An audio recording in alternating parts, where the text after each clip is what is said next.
tamo odrežem kad je fokusirana na prezentaciju, ali onda vratim to sve. Ja nemam prezentaciju. Ja ću ovdje stati, ali ne vidim slike.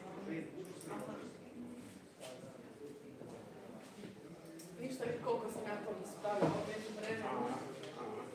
Samo čačak, to ne znam. Nikad nisam zadovoljna sa tekstom zadnjeg trenutka, jer će mi tak neće Moraš se zabaviti.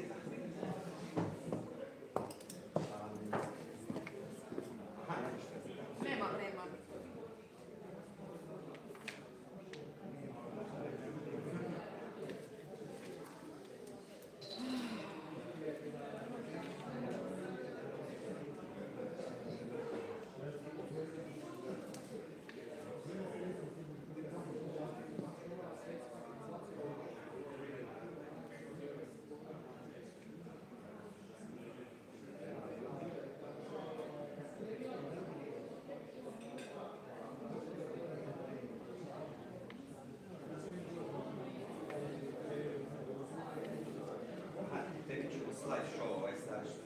Ma može, da.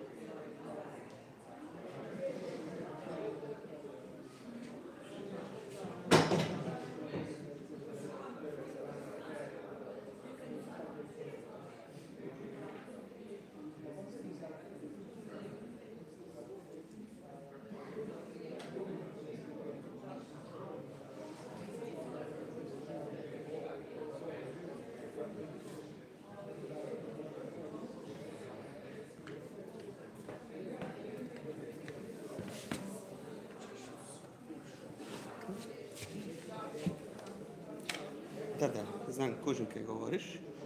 Neko je trknuo valjda u prolazu. Tako da ovo. Molim? Velim, skužio sam što pričaš, ali neko je trknuo u prolazu pa se okrenuo. Vidiš se.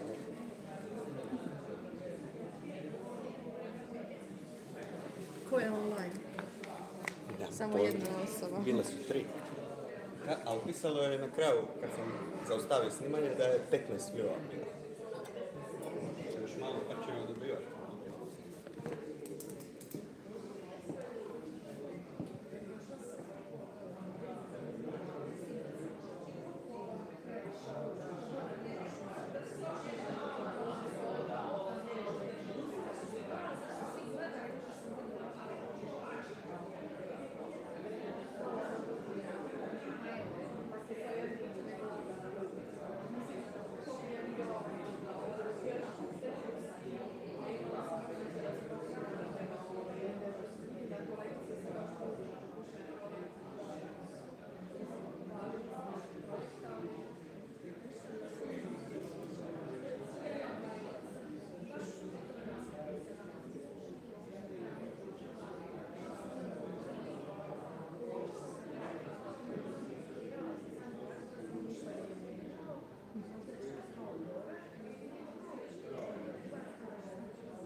mjeseci nisam se Cheesecake. vidjeti u sama doma. Ja, ideš na tortu.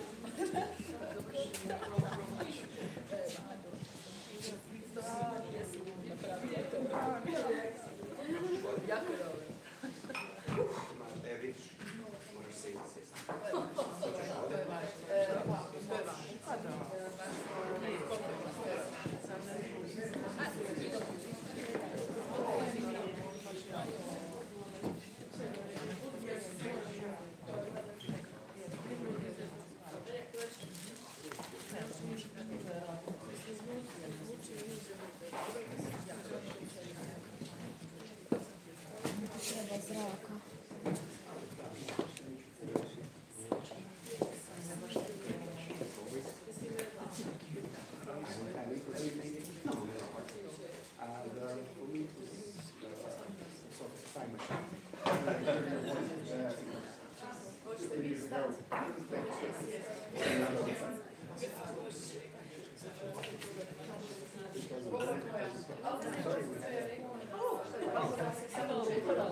I hope we will have a chat. So if you talk later, I was yes, excuse me for intervening in your speech.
So, welcome back everyone to the second part of this today's workshop.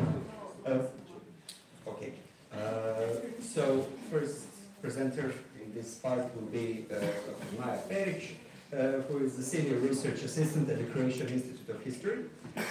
She completed her doctoral studies in 2024 with a dissertation entitled Dutch and Flemish Images of the Eastern Adriatic from the 15th to the 17th centuries. She has also published several articles in journals and has participated in conferences both in Croatia and abroad. She is currently working on Dutch and Flemish investments in the Croatian lands during the 18th century, and I think her contribution will be an important one to our understanding of the Croatian Enlightenment, but in more broader terms as well. Please.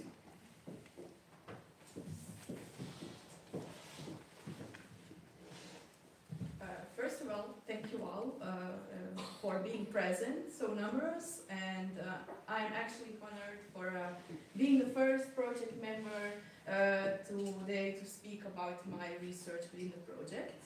And I will speak about the international commerce that connected Antwerp with Rijeka as an example of cosmopolitanism and patriotism related to political economy in the context of the Enlightenment. Since joining the project in April, I have been trying to find an answer on the question of what the Enlightenment means, not only for this workshop, but also for myself. Having spent the last few years studying the relations between the Low Countries and the Croatian coastal region between the 15th and 17th centuries, I was actually greatly impressed by the fact that the strong commercial connection between these two regions in Europe continued well into the 18th century. More specifically, two cities were apparently linked by the influences of the Enlightenment thinking in the context of international trade, Antwerp and Rijeka. So until 8 months ago, I knew no more about the Enlightenment than what I had firstly learned during my Belgian education, where the Enlightenment was approached purely as a philosophical movement, and the most important pioneers of the intellectual revolution were discussed. Consequently, I went in search of all possible literature that could tell me something about the Enlightenment in historiography, both how the Enlightenment has been studied in literature, in Belgium and the Low Countries in general in the 18th century, as well as in Croatia. Among other things, I have read the book that we had to use as a student handbook throughout the course at the University of Antwerp in the subject History of the Modern Age. The authors of the book describe the Enlightenment as the collective name for a series of new ideas about man and society, based on the idea that man, beyond established traditions and purely on the basis of reason and moral awareness, could discover the foundations of social coexistence. Based on that knowledge, he would be able to achieve a better social order. In a strictly regulated class society, places emerged where such ideas could be discussed more freely. During the Enlightenment, societies broke away from ecclesiastical and secular authority. To further explain the Enlightenment, the authors of the book emphasize Kant's influence on Enlightenment thinking, as well as the importance of the emergence of societies and academies in intensifying social and philosophical debate. We can therefore say that it is rather generalized, and I did not learn much more about the way in which we as historians can view the Enlightenment in context. This problem became even more apparent during my search for further literature and clarification. In studies of the Enlightenment in the context of Belgium, very little concrete information about the concept has been published. As most people know, a major split between the north and the south of the Low Countries occurred at the end of the 16th century, largely due to the religious wars and uprisings that created and further emphasized the distinction. The northern parts, or the so-called Dutch Republic, made a name for themselves as a colonial power through the establishment of the Dutch East India Company, while the southern parts, which largely comprised present-day Belgium, became part of the Austrian Habsburg Low Countries from 1713 onwards. It also provides a clear division in the published literature on the Enlightenment during that period. Most works, such as those by Simon Schama, Margaret Jacob, and in particular Jonathan Israel, limit themselves to the Enlightenment in the Dutch Republic. Not only has relatively little been written about the Enlightenment in the southern Low Countries under Habsburg rule, but the works on the Dutch Republic largely refer to a so-called Dutch Enlightenment, with an emphasis on its radical nature and its connection with Spinoza as its most important founder. Jonathan Israel, in particular, refers to this radical enlightenment in the Dutch Republic as a movement that originated in Spinoza's philosophy and consistently pursued rationalism, equality and freedom, even when this undermined religious and political foundations.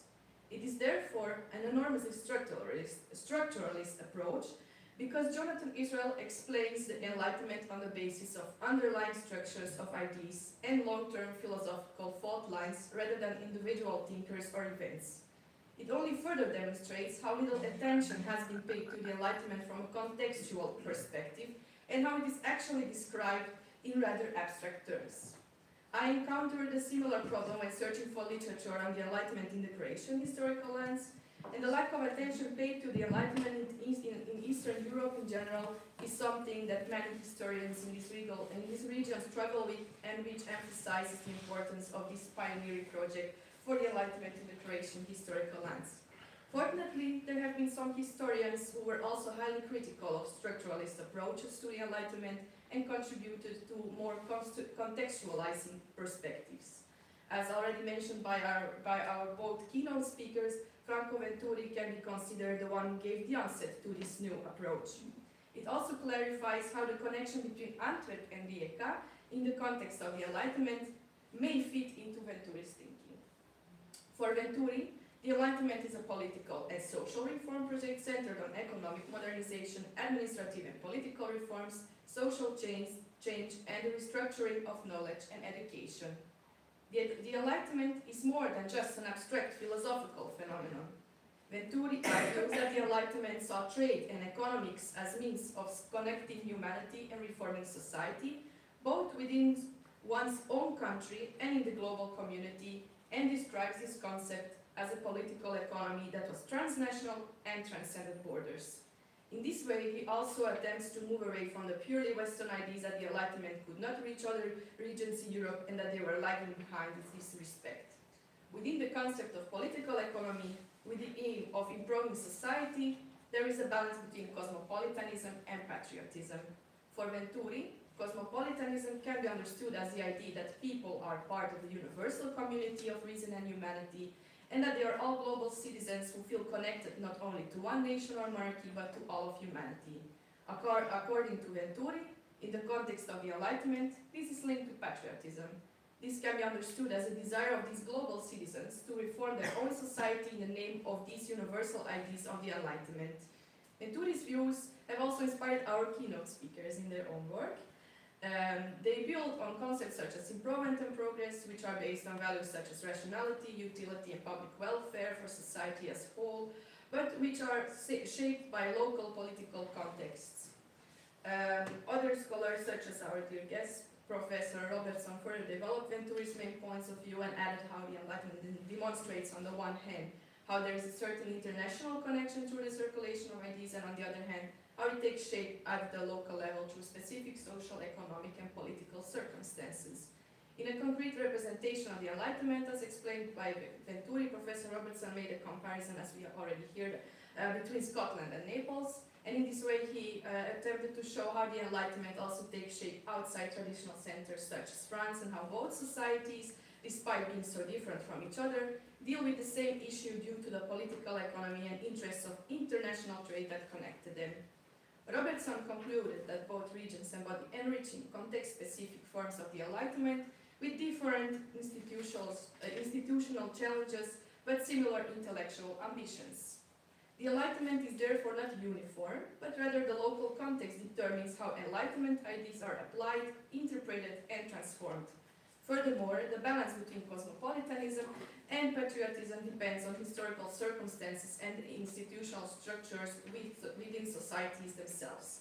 And it's actually Robertson's comparison between Scotland and Naples, in order to apply Venturi's views in concrete terms, that also inspired me to compare the case of Antwerp and Rijeka a similar way in the future. To understand how Antwerp and Rijeka were connected in the 18th century, we must go back specifically to 1750.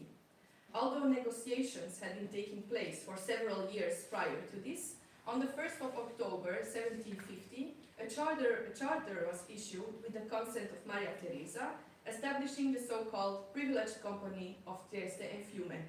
The establishment of the company was in fact an extension of the so-called Adriapolitik, whereby the Viennese court sought to invest more in the ports that form the connection within the Adriatic Sea under their territory in order to create an economic center of gravity to counter their Venetian and Ottoman rivals who were also present in the maritime area. By granting the ports of Trieste and Rijeka the status of free seaports, the monarchy sought to attract foreign traders with low taxes, few trade restrictions, and favorable custom rules in order to stimulate international trade. The establishment of the company was also a strategy by the Habsburgs to become more independent from competing colonial powers such as France, Great Britain, and the Dutch Republic with regard to the import of luxury goods.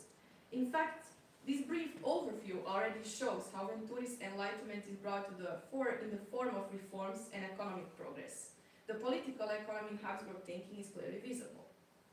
The company was granted many privileges for importing and manufacturing certain products based on colonial imported raw materials, which it then distributed throughout the entire territory of the Habsburg Empire. One particular raw material that was consumed on a massive scale and was in high demand in the 18th century was sugar. At the time, it was a symbol of modernity and wealth, and its production required technical knowledge and capital. The monarchy also recognized the importance of sugar production, which led to the establishment of a refinery within the company that operated from Rijeka. The Viennese court found capital investments in industry and the company among the wealthy banking and business families of Antwerp. In this way, the two cities were linked within the same state project with the same ideas, but which were implemented differently due to the influence of the local political, economic, and social context. If one compares Antwerp and Rijeka, one can clarify how Venturi's enlightenment can be applied in my case study, based on the literature reviewed and initial contact that I already had with the sources in the archives. Although Antwerp experienced its golden age in the 16th century, the various political changes did not prevent the city from continuing its economic growth into the 18th century. The city's extremely advantageous location on the River Schelde, which provides direct access to the North Sea, made it prosperous, commercially experienced, and internationally connected. If we compare Rijeka as a port city to Antwerp and Rijeka as a port city in the Adriatic Sea, it was maybe less prosperous than Antwerp, but it precisely because of the reforms at the Habsburgs that it too was put on the international map. Both cities are linked by the same state structure, the same reform policy, and the company as a joint project. They also have the same question to answer, namely how the Habsburg Empire can modernize and compete in a commercial world. If you look at the balance between cosmopolitanism and patriotism, these are interpreted differently in both contexts. Antwerp had international trading houses and knowledge of colonial and maritime circuits. Moreover, in the 18th century, Flanders was the European center of sugar production, which meant that Antwerp also had experience in refining and importing and exporting this luxury product. The city had a cosmopolitan infrastructure, whereas in Rijeka, cosmopolitanism took on a different form. Rijeka is activated through these cosmopolitan networks, and cosmopolitanism stems from the capital flows from Antwerp and the expertise of these foreign entrepreneurs, as well as from the imperial reforms that connect the port city in the Adriatic Sea with the rest of the world. Cosmopolitanism was introduced as a means of development. Patriotism is an extension of this. Antwerp had been cosmopolitan for centuries, so the contribution of the main investors to the company can be seen as patriotism in the sense that they wanted to contribute to the prosperity and utility of the empire. For the Antwerp elites, this patriotism was compatible with their own interests. On the other hand, by investing in the company and the sugar factory in Rijeka, they will certainly have sought to use the profits in the company to continue to strengthen their own positions and prosperity in Antwerp. For Rijeka, the company will have meant above all access to modernization, investment and integration into world trade, and a key role in the whole enterprise of the company. As Venturi's enlightenment demonstrates, Antwerp and Rijeka developed their function within a common framework, a common project centered on enlightenment ideas such as reforms and improvements for the common good, but depending on the local context, this function was fulfilled in different ways and with different levels of involvement. Furthermore, it is important to think beyond the basic idea of core periphery, which until recently also dominated the literature. On the contrary, Further analysis of the sources should demonstrate that there was a transnational enlightenment in which multiple regions answered the same questions while influencing each other.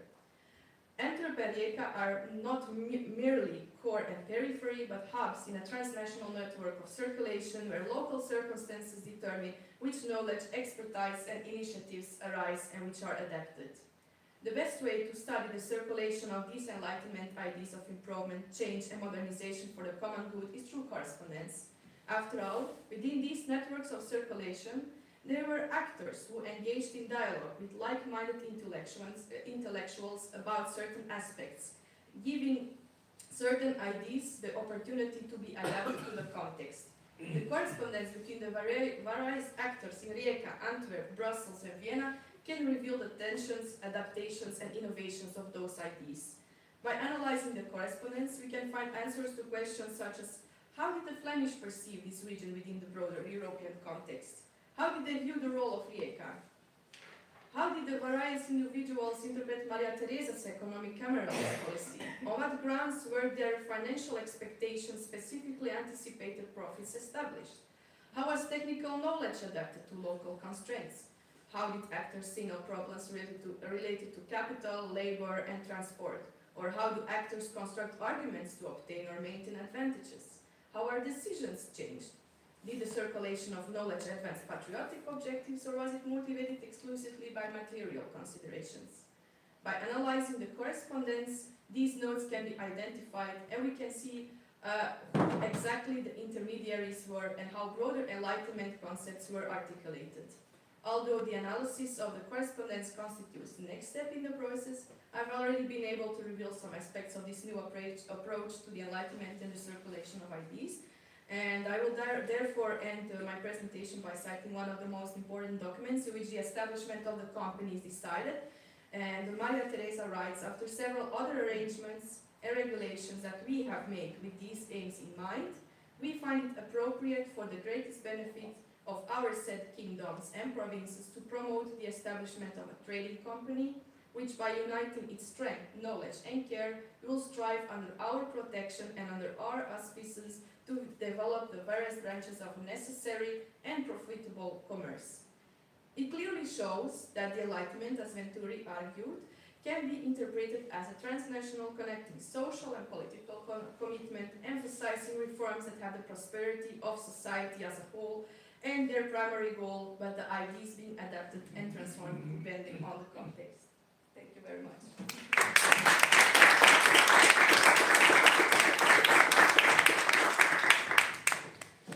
Thank you, Mark, for your paper, and congratulations for fitting the subject into the new reading that we did and into the new streams of Enlightened studies. And now I would like to open the floor for discussion. If there are any questions for Maya, please. I'm looking forward to have some feedback and maybe some tips regarding the further steps I will make in this research and which kind of pitfalls I may encounter during this way of seeing my case study, and how do you may recommend to avoid these specific pitfalls.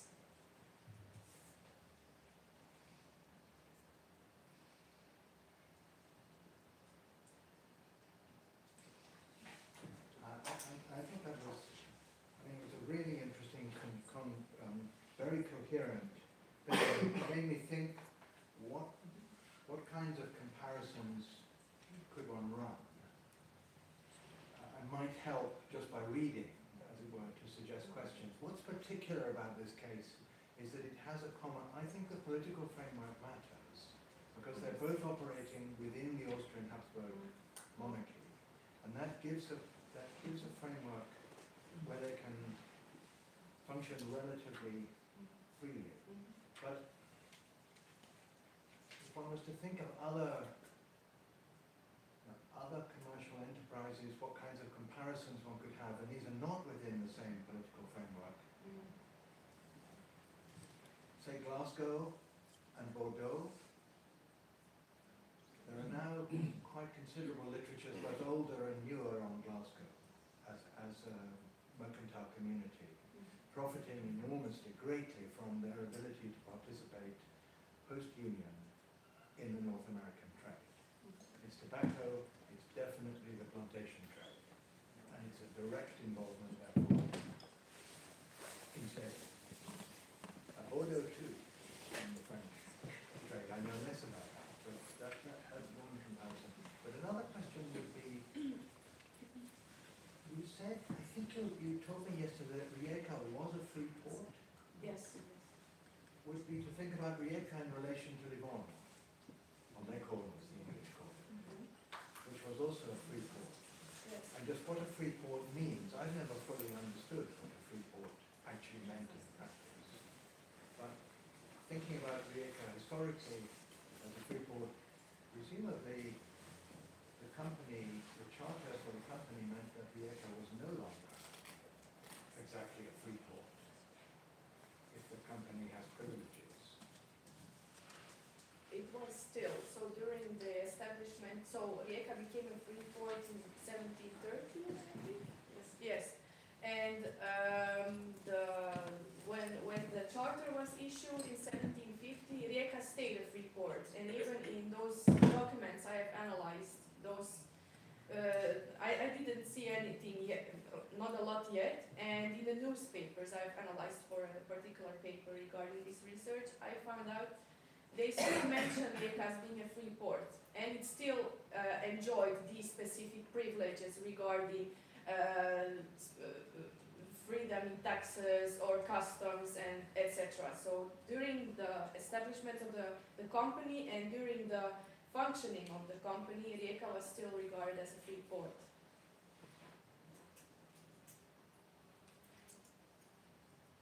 It was actually not connected because there were two companies, Danish company and Rijeka company, established in the mid-18th century, and Rijeka and Trieste were free ports irrespectively of those, because those were merchant enterprises where various nobility or traders could enter, give some money of their own, and then trade under privileged terms.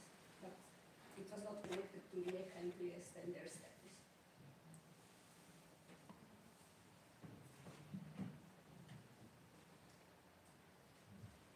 Thank you for this, very interesting.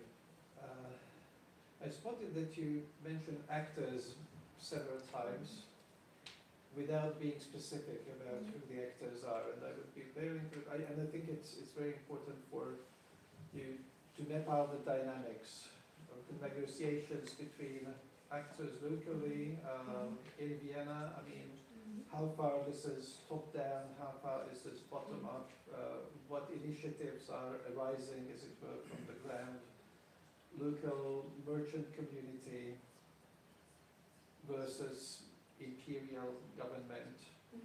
So how far advanced are you in this research in order to be able to... Well, I visited the archives in Antwerp, Brussels, Vienna, Rijeka, and for example, regarding actors, when I was in Brussels, I found some documents. It was not a lot, but it was like 13 folios about negotiations before the establishment of the company. And one of the most important actors from the Antwerp side was actually Aldegonde de Prolly. She was a woman, she was descending from a wealthy family from Antwerp, and she tried to negotiate with a representative of the Viennese court in Brussels, Botta Adorno, to make clear who was going to be the director of the company, and who she tried actually to push forward to be part of the owners, and who was going to invest in the company. And on the other side, we have those directors of the companies in the correspondence that I already listed through. For example, Arnold, who actually was one of the founders of the company in general, the one who was also the director in the first 25 years. So regarding actors, I already found a lot of names. We actually also have a lot of lists who were investing in the company. So we can see who exactly put how much money, how much was invested from their side. also have, for example, the wealthy family of Plantamoretus, who was also from Antwerp and was one of the most, was actually one of the, had actually one of the most important printing factories in Antwerp during the 16th and through the other centuries that were coming. So regarding, as I said, I came to this project 8 months ago. I started with the literature about Enlightenment, and during my research in the archives, I saw some things already, but the next step would be actually to analyze these sources, to see the dynamics between who was negotiating, who was important in the whole story about the establishment, how did they cope with problems during the functioning of the factory. And next year, in the second research workshop, we will specifically talk about these actors. So until then, I will for sure tell more about who was specifically involved.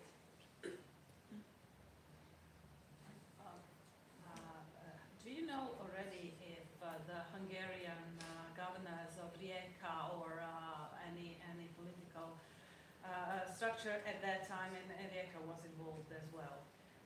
And that maybe you should seek also Hungarian. The Hungarian policymakers were actually involved afterwards, after the first 25 years. But as I already saw from some documents that I found in Antwerp, I know from this side of the story that the city of Antwerp was, for example, already involved. They had some specific documents of decisions they made during some meetings about how much involved they would be in the company, who was going to invest more money, who was going to leave it like that, or to talk about problems they were experiencing with being related to the company. And as example for something I found in newspapers, the involvement of the city in general was also, for example, in advertisements in the 18th century.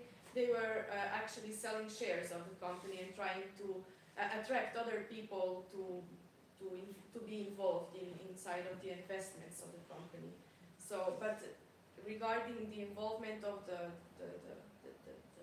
cities and the policymakers, I'm not yet at that point.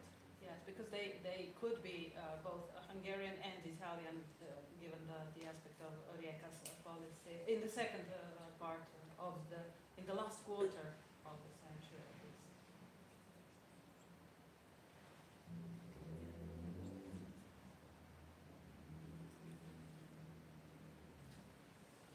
And the title of the next workshop will be Actors. So the main result of this first year is to establish methodology. And I think that Maya did her homework, and as we all did, and that now with that kind of sources, it will be much easier to see what was actually going on. I think if anyone has more questions, please say it now. Otherwise, we will move on. Just one mention. Sure. There is a big German-French project on Trieste. I'm not very familiar about it, led by Markus Kohler and Christine Lundberg. And they actually explored how Trieste and Rijeka functioned as Habsburg, let's say, start of colonial enterprise. In colonial terms, Habsburg didn't own their own colonies, so Habsburg and Rijeka and Trieste should serve as their main ports for the exchange, for the trade exchange. So you should probably check what research did they do. I participated in 2 conferences in Bochum and Paris, but they had more of those workshops and conferences, and some 50 people was involved. So you should probably look at it, because they didn't publish anything yet. There are several books that are prepared on it. Thank you. Just a short tip, suggestion. Have you considered going to the activity Stato di Venezia, maybe, to look for some information about Rijeka? I mean, the issues are there. not controlling completely anymore. It's not Golfo di Venezia, especially the second half of the 18th century, but they're still, controlling. They have their sources of information. So maybe finding some collections in Venice, Cinque or Mercanzia, those collections that consider trade and commerce. Just a few. Thank you. Thank you. If that's all, I'd like to continue and present our project-like principal investigator, Dr. Teodora Šek-Brnević, who is a research advisor at the Croatian Institute of History, where she has been employed since 1994. She holds a degree in classics and a PhD from Central European University. She is the author of the book titled The World of Baltazar Adam Krčelić, Education Between Tridentine Catholicism and the Catholic Enlightenment, as well as numerous articles in Croatian, English, and German. She has collaborated on several research projects, including the Horizon 2020 Project Courage, for which she served as national coordinator. Her research within this project focuses on the Enlightenment nobility, particularly the Bohemian Count Franz Josef Kinski and the Dubrovnik nobleman Tomo Baseli. Yeah, the floor is yours.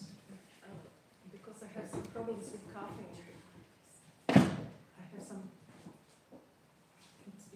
I have some problems with coughing, and after 10 minutes I have this prompt. I'm prompted to cough, so I will ask Martha to read my paper.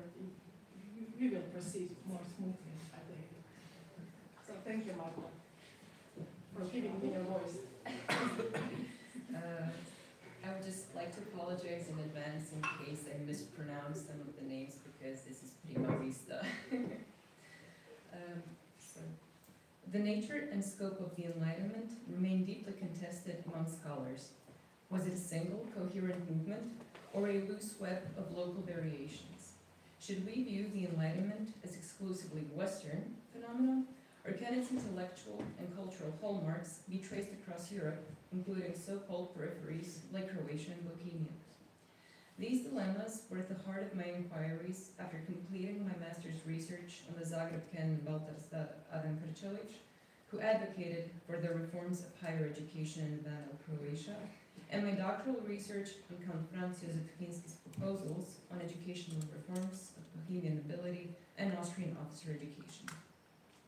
In recent decades, historians have increasingly embraced or transnational methodologies, emphasizing the flow and circulation of people, texts, and reformist ideas across borders. Yet, the Enlightenment's historiography still privileges certain regions, often sidelining Central, Southeastern, and Eastern Europe. Why, I wondered, do some case studies define Enlightenment narratives, while others fade into obscurity? What makes a certain case study relevant for the overall understanding of a historical occurrence, such as the Enlightenment? Despite declining cross-border Enlightenment scholarship in Central and Eastern Europe since the momentum in the 1980s and early 1990s, the potential for research into peripheral contexts, such as Croatian and Bohemian lands, remains immense and largely unfulfilled. As highlighted, recent methodologies, notably transnational history and the tracking of ideas in motion, offer new insights. By focusing on the circulation of people, texts, and reform programs, these approaches offer fresh tools to address persistent questions. This paper draws upon case studies of Bohemian and Croatian actors, examining how Enlightenment studies unfolded on these peripheries, and assessing the usefulness and limits of Franco Venturi's approach, which emphasizes the interplay between ideas and their local contexts. Finally, I hope that during the workshop we will work together to establish the initial criteria for defining the canon of Croatian Enlightenment thinkers. Tracing the historiography of the Enlightenment in two former communist countries with Slavic traditions appears to be both an easy and a difficult task. It is easy because of the shared ideological and cultural frameworks, yet difficult because the two historiographies maintained almost no contact during the Iron Curtain period, unlike before 1918, when both nations were part of the Habsburg monarchy. Both the Czechs and the Croats experienced a similar process of national awakening in the 18th and 19th centuries, which became a central topic, particularly among literary historians. Due to the scarcity of sources in their national languages, historians showed less interest in studying this period, which demanded multilingual competence in reading texts written in Latin, Italian, German, French, and archaic Croatian dialects. The notion of the nation became the primary measure for assessing domestic enlightened activities. In the Croatian context, the term enlightenment was semantically equated with education, or prosveta, prosvjećivanje. The key figure of the liberal era in the early 20th century was thus the Slavonian writer Matija Antun Relković, who strongly advocated for the education and schooling of the neglected Slavonian population in the military frontier after the 7 Years' War. Conversely, the achievements of the eminent Jesuit scientist Ruđer Bošković were especially celebrated in the liberal period, so deeply marked by the idea of progress. Beyond Croatian literary historians, who predominantly focused on the standardization of the national language and literature, it was during the first Yugoslav period that Croatian Slavists, Italianists, and Roman studies scholars developed a particular interest in the reception of French Revolution within the Yugoslav context. This period may rightly be described as the golden age of comparative literature and cultural history. Research into cultural links between France, Italy, and the Yugoslav lands, particularly Dubrovnik, was highly valued. For example, the French studies scholar Rudolf Meixner explored the connection between the Dubrovnik nobleman Miho Sorgo and Alberto Fortis, arguing that both were advocates of French philosophical ideas. Meanwhile, Mirko Delanovic, founder of the Department of Italian Language and Literature at the Faculty of Philosophy in Zagreb, took the lead in reconstructing the Italian cultural influences along the eastern Adriatic coast. Many cultural historians were gathered around the newly founded French Institute in Zagreb and were publishing articles about the impact of the French Revolution on the Croatian lands. Dejanovic, a Freemason, was briefly interned in the Ustaša camp Stara Gradiška, but was later released and continued to exert considerable influence on younger generations in Italian philology and comparative cultural history. He eventually became a member of the Yugoslav Academy of Sciences and Arts. Among his students, the most prominent was Žarko Muljačić, a true champion of 18th century studies in Croatia, although his primary field was philology. After graduating, Muljačić worked as archivist in the Dubrovnik State Archives, where he collected a vast amount of material from newly arrived family histories. This enabled him to complete his doctoral dissertation, Tomo Vasiljević Vasilje, a representative of the Enlightenment in Dubrovnik in 1955, under the supervision of Dejanovic. His intellectual collaboration with Italian scholars, including Franco Venturi, prompted him to focus his research on Alberto Fortis and his exchanges in Dalmatia and Dubrovnik. This research resulted in a series of Fortis studies and a comprehensive bibliography of Fortis's correspondence preserved across numerous archives. The study of the Enlightenment in Dalmatia and Dubrovnik culminated in a special issue of Kolo, a journal, in 2003, edited by Mirko Foretic, which gathered essays by several scholars. However, there was no consensus about the definition of the Enlightenment. Historians of Banal Croatia and the military frontier were generally less engaged with Enlightenment studies than their Dalmatian counterparts.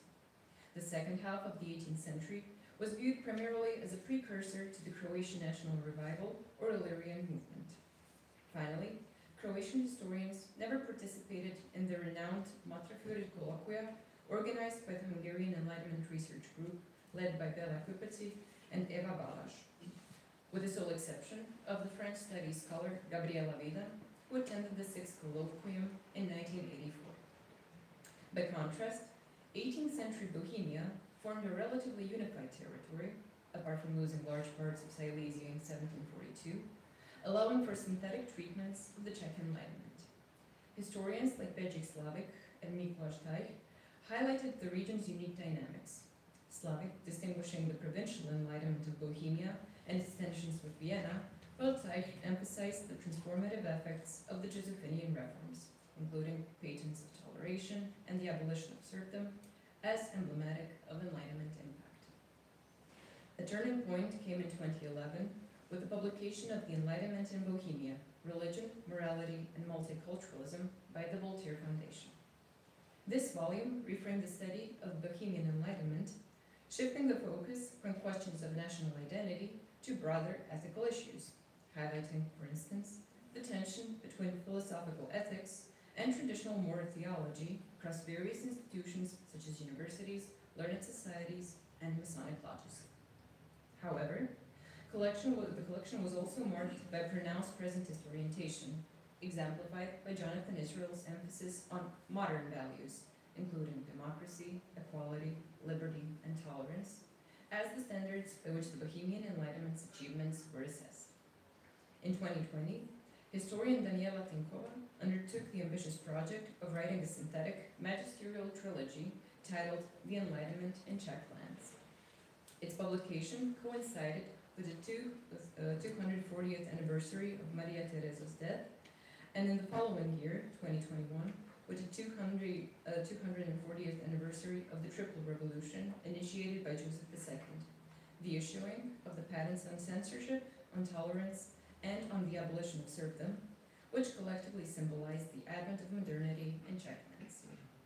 Throughout her volumes, Tinkova distinguishes between the achievements of the state enlightenment and the social enlightenment, that is, between the reforms implemented by the Habsburg state, or Staatsaufklärung, and those arising from the intellectual activities of the educated elites, or the non-state enlightenment.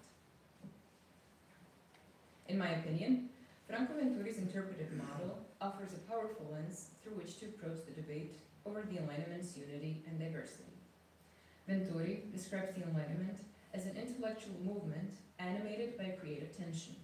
On the one hand, patriotism, or civic commitment to local improvement, and on the other, cosmopolitanism, or an openness to external models and reformist ideas. The marriage of these elements, witnessed across the continent from Spain to Russia, Sweden to Italy, is what gave Enlightenment its force as a European movement rooted in local realities but open to transnational currents. Patriotism, coupled with the driving value of improvement, allows us to analyze a mosaic of many enlightenments found in coffee houses, clubs, salons, and academies across Europe. The contribution of individuals, aristocrats, scholars, scientists, and reformers are rendered visible through close microhistorical methods attentive to the specificities of time and place. Rather than imposing sweeping generalizations, microhistory aims for thick description, reconstructing how new ideas were adopted, resisted, or transformed. Venturi's perspective is especially relevant for microscopic case studies, detailed portraits of individuals or institutions such as Count Franz Joseph Kinsky.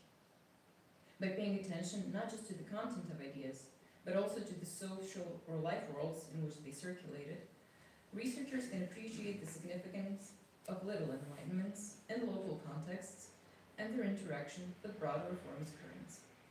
Notably, the microhistorical method resists sweeping generalizations in favor of thick contextualization. For instance, Kinsky's educational projects took place in the Prague setting, and this urban enlightenment bore similarities to other city-based movements like those in Scotland, and their networks of sociability, institutions, and reformist discourse. Yet each local enlightenment engaged distinct questions and tailored answers to its particular social, cultural, and political landscape. The Prague Enlightenment's communicative structures, for example, mirrored those in other European cities, but operated within a specifically Habsburg Catholic framework. Furthermore, rather than privileging national uniqueness or stereotypical backwardness, a more productive approach stands in investigating the civic rather than ethnic bases of identity. The multicultural and multilingual realities of the Habsburg monarchy, for instance, warrant analysis of how composite states operated in a Gesamtstaat, balancing loyalties to both ruler and patria. The Austrian historian Grete Walter Klingenstein's observations on the dual loyalties of Habsburg citizens illuminate how local fatherlands integrated into broader imperial frameworks. Scholars like Rudolf Virhaus in Germany and Jerzy Krupa in Moravia have traced the interplay between different types of patriotism, regional, dynastic, cosmopolitan, demonstrating that there were many ways to be enlightened and many forms of civic loyalty or reformist zeal. In addition, Venturi's interpretation is informed by the persistent threat of the Republican ethical tradition. Even in absolute monarchies, Enlightenment actors cultivated self-sacrifice, civic virtue, and a Republican sense of duty, often through apolitical patriotism upheld in literary circles, clubs, and local societies, rather than through formal political structures. However, the limitation of the Venturian approach lies in its predominantly secular worldview and its disregard for what has been termed the Catholic Enlightenment, which was oriented toward a practical and moderate form of Christianity, purified of the excessive elements of Baroque devotion. Moreover, Catholic enlighteners sought to discover truth through the experimental method, that is, through experience, rather than through the scholastic method, which relied on syllogistic reasoning, that is, on words. I would argue that the question of method was among the most central concerns of the Enlightenment throughout Europe, and a key measure by which an individual's enlightened outlook was judged. Eclecticism was also a hallmark of the day. John Robertson refines the Venturian marriage of patriotism and cosmopolitanism in his book, The Case for the Enlightenment, Scotland and Naples, 1680 to 1760, enabling close study of provincial men of letters without giving up on Enlightenment's transnational nature. The patriot, in Venturi's sense, is devoted to local improvement, but remains open to learning from elsewhere. Laszlo Kontlers and Per Pipin Aspas's Maximilian Hill is also a case in point. Enlightenment actors throughout Central and Eastern Europe responded to broadly similar challenges: sociability, political economy, moral philosophy, patriotism, but formulated their responses according to local circumstances and languages. The interplay of diachronic and synchronic elements is, in my view, also important. Enlightenment, in this reading, is not simply a prelude to later nationalism or liberalism, nor is it reducible to modernization or secularization. It is necessary to move beyond typologies, East European, Balkan, or Central European Enlightenment, and modernization theory. The task is to seek out agency, contingents, and specific pathways, not to measure all contexts by a single yardstick or assign them to a teleological narrative of progress. An empirically grounded account asks, how did specific local circumstances foster or inhibit Enlightenment projects? Why did certain places embrace or reject certain reforms, scientific novelties, or cultural experiments? The justification for any region's Enlightenment lies not just in structural change, but in the locally adapted forms, actors, and arguments that evolve. How then should Enlightenment studies select their subject and case studies? Within the LIGHT project, we suggest using both sociocultural and intellectual criteria. The sociocultural criteria concern the infrastructure of Enlightenment: networks, institutional participation, languages of communication, and concrete involvement in reform through academies, schools, salons, and the print public spheres. The intellectual criteria, on the other hand, according to John Robertson, core Enlightenment themes focus on rational inquiry into human nature, the science of man, political economy, material progress, and the analysis of society's development from barbarism to civilization. What unites the Enlightenment canon is a shared orientation toward argument, empirical observation, and the improvement of society and individuals. In the fragmented political landscape of 18th century Croatian lands, split among various polities under the Venetian, Habsburg, Ottoman, and for a short period even French rule, the forms of the Enlightenment were very plural and multifaceted. Croatian Enlightenment experiments were often fragmented, local, and mediated by multilingualism and shifting imperial boundaries. The Enlightenment, as understood through the Venturian lens, is best approached as a meaningful interplay of ideas and reforms. The Bohemian and Croatian examples reveal not a derivative or peripheral Enlightenment, but a field of creative improvisation, debate, and reform, centered on the marriage of patriotism and cosmopolitanism, and always sensitive to context and contingency.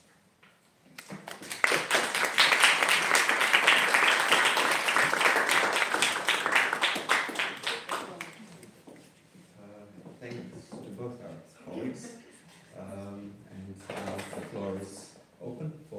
discussion, questions, please.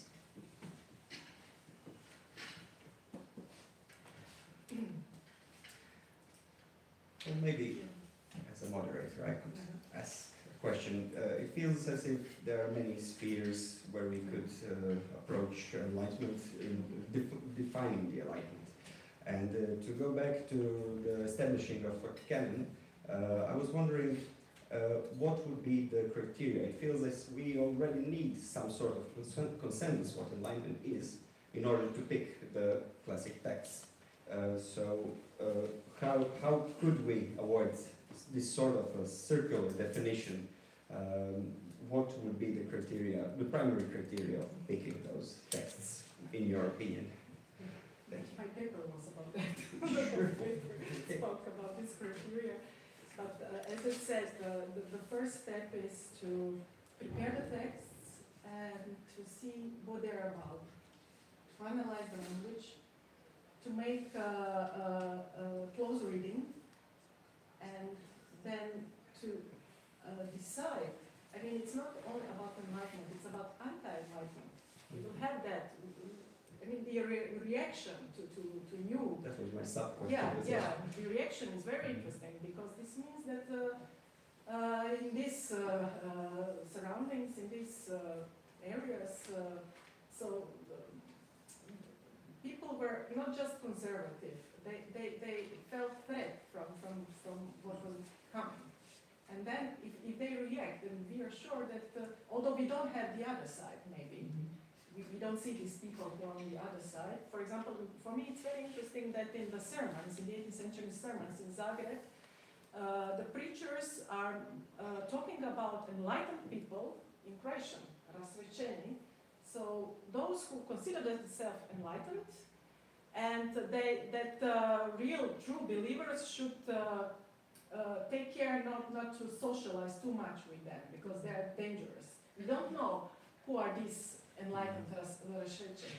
But this means that even in this surrounding, in this small town, which Zagreb in the 18th century, at the end of the 18th century, I think it, both towns, Gradec and Chepter, there were two towns.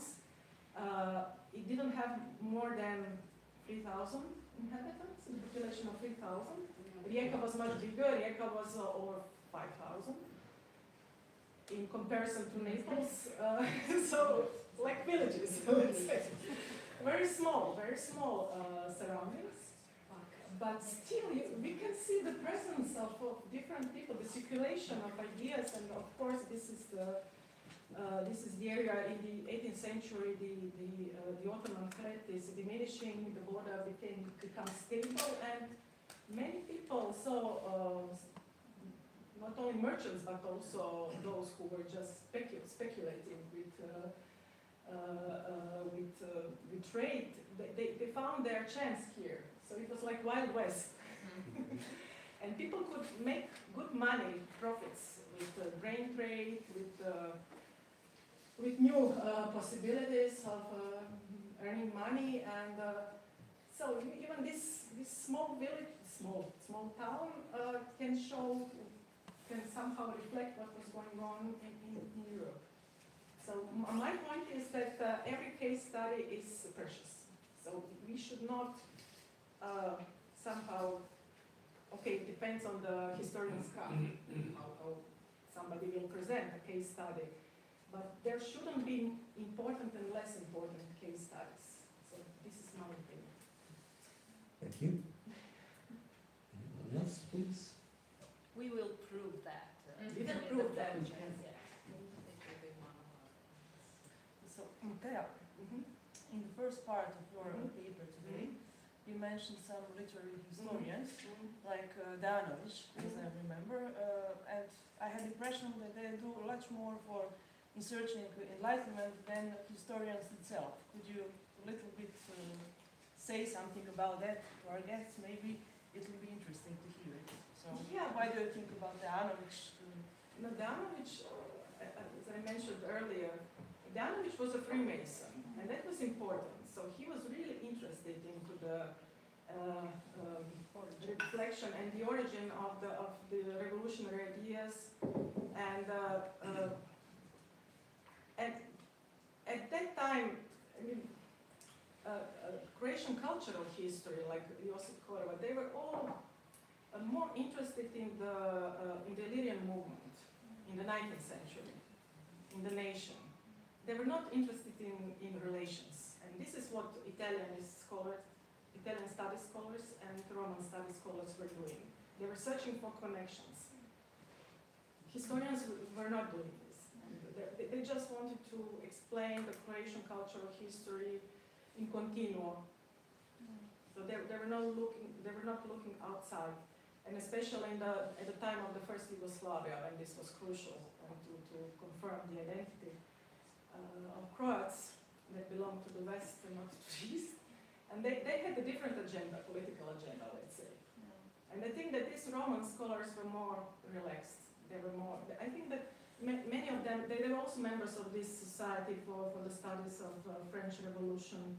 And even Josip Matasovic, who was a cultural historian, he was a member of there was a first, not society, but a research group for studying Enlightenment absolutism also in 1930s. He also attended those conferences. But different, as John Robertson pointed out, Enlightenment studies have their political context. So, and we should study that context as well if we want to establish some historiographical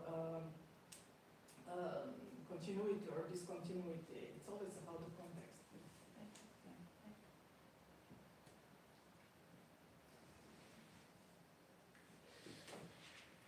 I think it follows on to some extent, and it's not simply the political context. I mean that there is that, but Enlightenment studies have been since, particularly for historians, also actually for literary historians too, when the French were really the pioneers here, and Gustave Lanson and others, who, after the Dreyfus affair, realized that Voltaire had a point, and they should be developing this theme. And that's where really Le Lumière picks up in French literary scholarship, before historians pick it up. But there's a sentiment after, once historians get hold of it, because Enlightenment is broadly, it's a good thing, then everyone wants to join in. And that's where I think we can start to get suspicious. And I particularly wanted to raise the question of the so-called Catholic Enlightenment, which Laszlo discusses in his introduction to with his co-author and Topon Helen. And that, there is a strong, in my case, some suspicion that the Catholics wanted, and certainly some clearly want to be associated with Enlightenment. And it's not clear that this is historically or historiographically very convincing. But certainly you can identify Muratori, and that's really the strongest case in Muratori. And then Muratori is read in, particularly read in Vienna in the early 18th century. So that is a strong case. But I wondered my question was really to your general case for Bohemia and Croatia. Obviously within the Habsburg monarchy, Catholicism is very much part of the monarchy and of counter-reform. To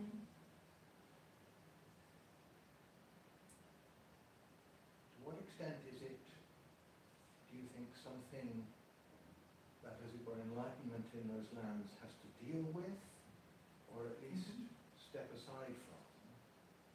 And to what extent is it something that one can say contributes, that a certain version, the Muratorian version of Catholicism, contributes to Enlightenment?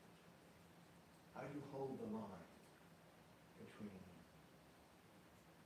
a counter-Reformation Catholicism, which really, it's ridiculous, I think, to think is somehow proto-Enlightenment, and developments within Catholicism which can reasonably be associated with Enlightenment? My MA thesis was about this. actually, at first I wrote any thesis before I enrolled PhD studies at CU, and then I re-edited after finishing my PhD studies after 10 years. And this is when I was studying the formation of one canonized Croatian enlighteners, the Zagreb canon, a member of the chapter Baltazar Adamkačević.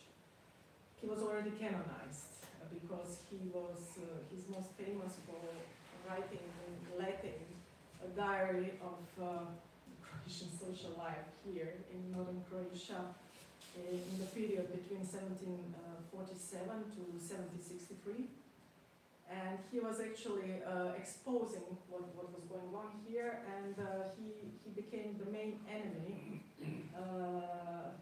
of the Zagreb bishop, because he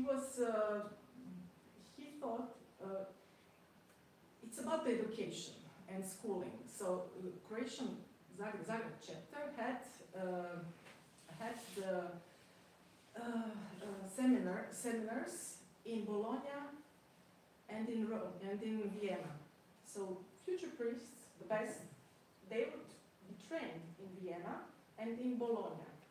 And in Bologna, so the first part of their education, first in the seminar, they would finish the Jesuit school, Jesuit gymnasium. Then they would have 3 years of seminary here in Zagreb, and the best would be sent first to study philosophy in Vienna, and then in Bologna theology or law, canon or civil law.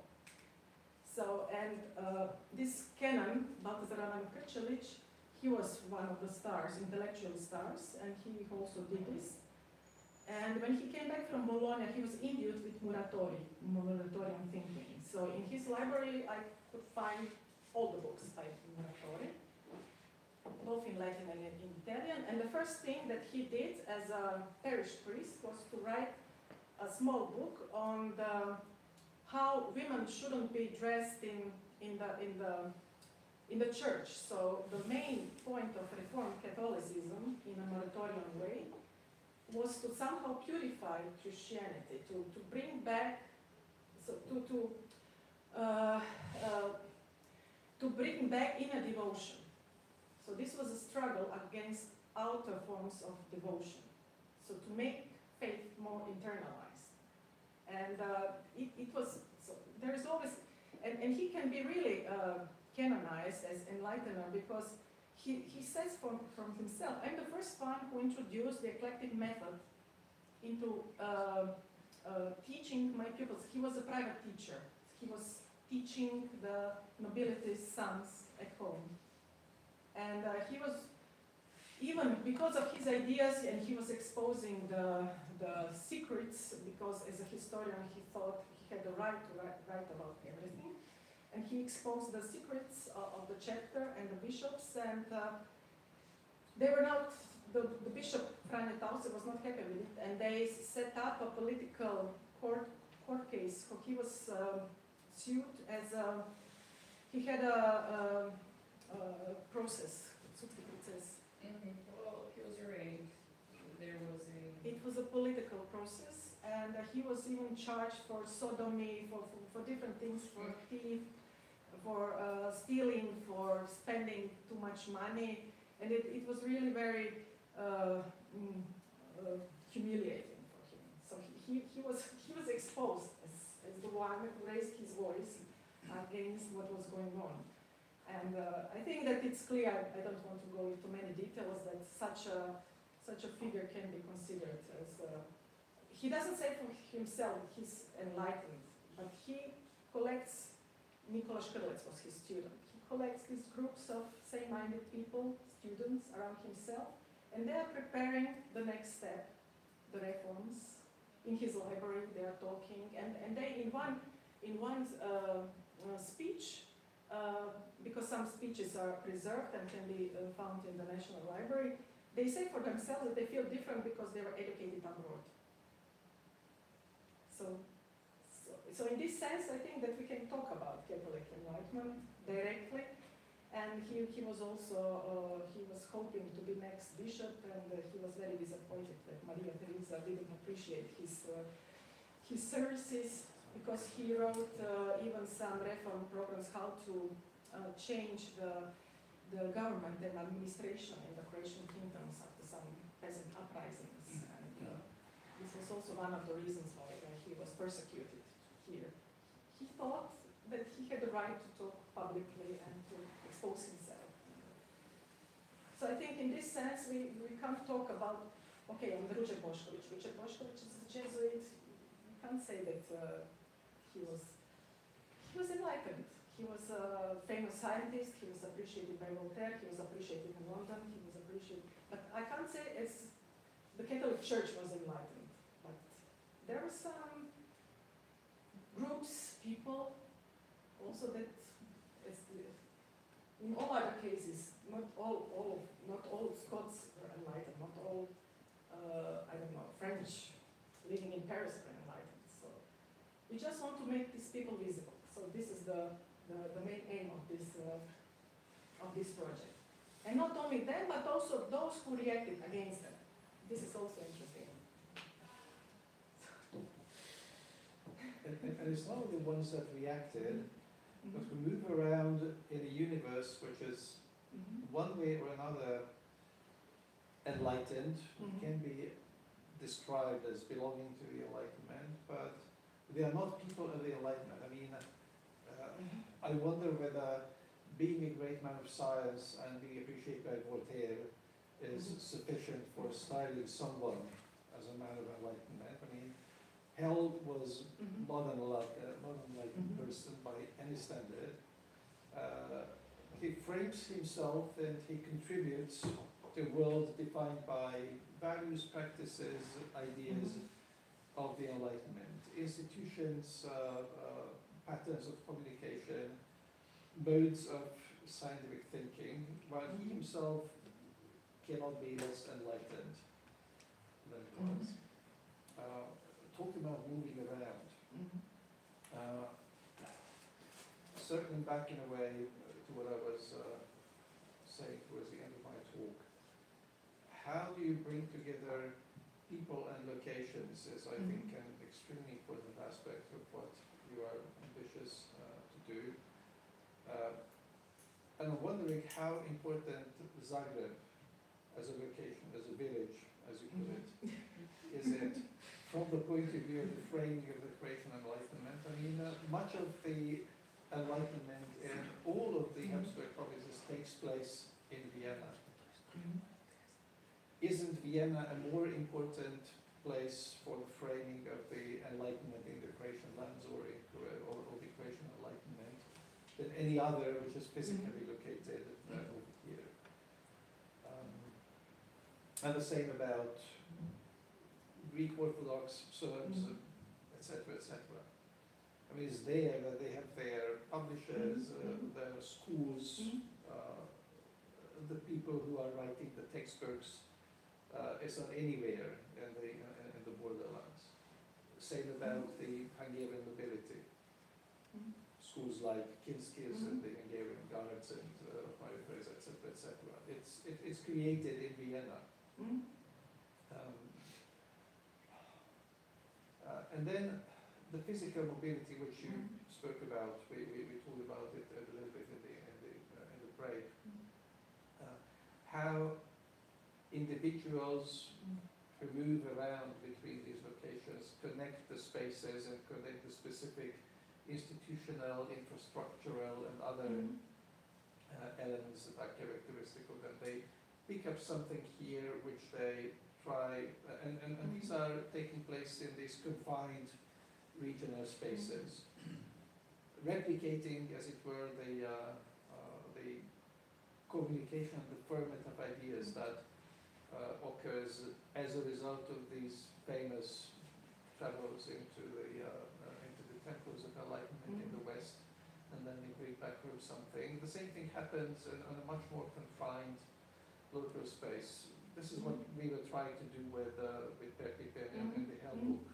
So it was someone who comes from a small mining town in what is now Slovakia, education and contribution to various kinds of governmental initiatives during the studies in Vienna, then Transylvania, then coming back back to Vienna in a much more distinguished position, then expedition, time spent in another quasi-imperial capital, and they pick up something and raise capital in each of these locations, which they try to capitalize on in the new spaces that they continue their work at. So I think you should also go down to these this level of how the individuals. We need to collect a stock of individuals who are making the fundamental text and see how they move around and how they are formed. Can I just point out something? Although my research is based on the Napoleon rule in Dalmatia, I would just like to point out, also considering Catholic Enlightenment, so to say, that there was some persons who did that, what Professor just said. For example, Stratico, who was trained in Vienna, and he translated a lot of revolutionary texts, and he brought ideas, even though he came to Croatia in the later part of his life, but he came to Istra in Novigrad, and also he wanted to switch to Hvar later on. He brought the physiocratic ideas. He really helped them to improve how to, I don't know, raise olive or whatever. He also organized theater shows in his area. The reading sessions and stuff like that for the common folk. So I just wanted to point out that there are some persons like that, even though that was before the Napoleonic rule in Dalmatia. He was in Vienna, in Venice in 18th century. And also one thing about when you talked about how church talked about women, Stratico also held a lecture in Venice about how women should be, like perspective about women, his first lecture. And he was really criticized about that because he said like she doesn't have, so to say, she can't think on her own, she has her own like, she's not capable as men. That was like the main point, and then he was criticized about that, and then he changed his opinion. And again, that was before he returned to Croatia. And I just wanted to say something more about political influence. Yesterday, I read some paper about one priest in Castella in Dalmatia, and he was charged to work against the French just because he didn't like how a manager of church money didn't show all the checks for everything he was spending money on. And then he was charged that he was holding sermons against the French and stuff like that. In the end, he was killed by the French government in Šibenik. But it was not proven yet, I think, that he actually did stuff like that. And it will be really great to try to find his sermons, for example. I said a lot of stuff now. Yeah. Okay. Thank you. Would you like to respond to that? I think that it's time to. Yes, that's what I'm asking. Maybe we should wrap this up. But what is impressive, I just want to say, when you mentioned why Ruđer Bošković would be termed as enlightened, it's the overall attitude toward knowledge in the 18th century. I think they're all discussing the value of knowledge. And all a contribution to new knowledge is something that is very much valued and that actually can make you as enlightened. And the progress and the nation, the nations, European nations were valued according to the contribution to the advancement progress of arts and sciences. And this is why this Eastern Europe and our region doesn't have a high score in this. And they were, throughout the 18th century, there are a lot of these different compilations of great people who made some contribution to to the general progress, and Ruđer Bošković is one of the main heroes, so the personalities that could legitimize, for example, Dubrovnik diplomacy in Rome or in France or somewhere else. We have Ruđer Bošković comes from this area, and this is why we participate in the general progress. So I think that the knowledge is something that, the new knowledge is something that can also be a criteria for making the canon of enlighteners. Okay. Well, thank you for both of the presentations, and we would like to invite you to lunch, and I would say that we meet again in 45 minutes. 45 minutes. Okay. 45 minutes. Thank you.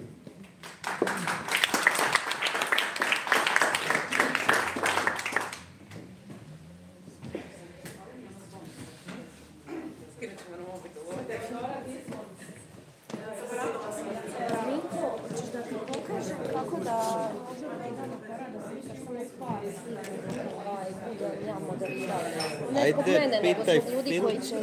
Čekaj, sam da ovo zastavim. Aha, tu.